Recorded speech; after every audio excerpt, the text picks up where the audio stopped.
Hello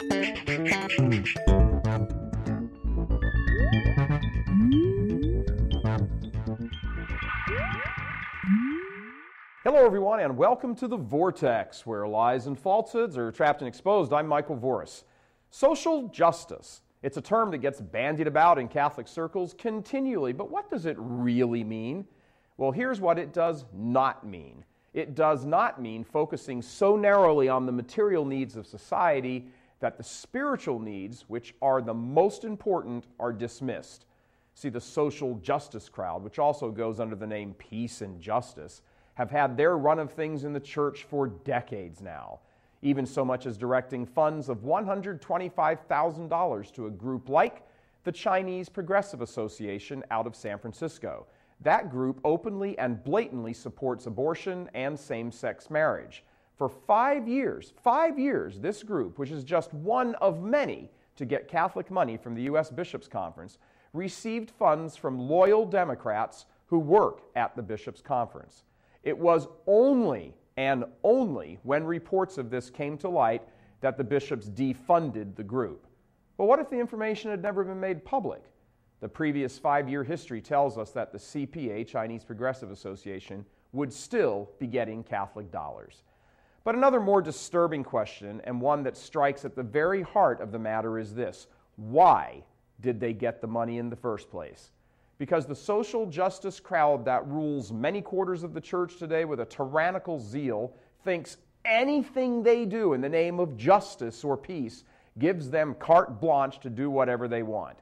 But they're blinded by their zeal, and they couldn't be more wrong about church teaching. The liberal tyranny we witness today in the church, foisted on us by aging hippies and those who pine after Woodstock, is a result of a very bad reading of church teaching.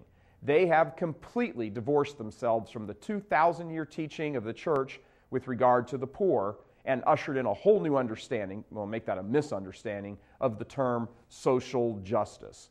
Pope Benedict is fond of talking about the necessary continuity in church teaching and reflection. And continuity is one concept he stresses frequently because he sees the moral insanity that has gripped many quarters of the church. That continuity has been severely ruptured by these older hippies who now wear suits but still rage against the establishment with all the fervor of their youth. The only difference is now they're on the inside, twisting and manipulating the church's teachings, opposed to standing on the outside waving banners. What they do in the name of justice is what Pope Paul VI warned against in his apostolic exhortation in 1975 entitled Evangelii Nuntiandi.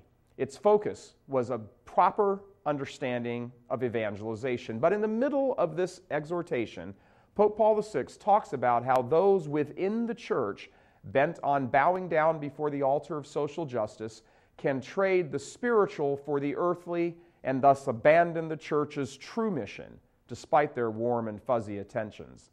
Allow me to quote from number 32 from Pope Paul. Her activity, forgetful of all spiritual and religious preoccupation, would become initiatives of the political or social order. But if this were so, the church would lose her fundamental meaning. Her message of liberation would no longer have any originality and would easily be open to monopolization and manipulation by ideological systems and political parties.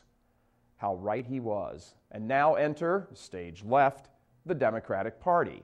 The lay staffers at the U.S. Bishops' Conference have turned the conference into a tool for the Democratic Party's culture of death by using their malformed definition of social justice as a pretense to advance an entirely anti-church agenda. What justice is there for the child ripped to pieces in its mother's womb? All 50+ million of them.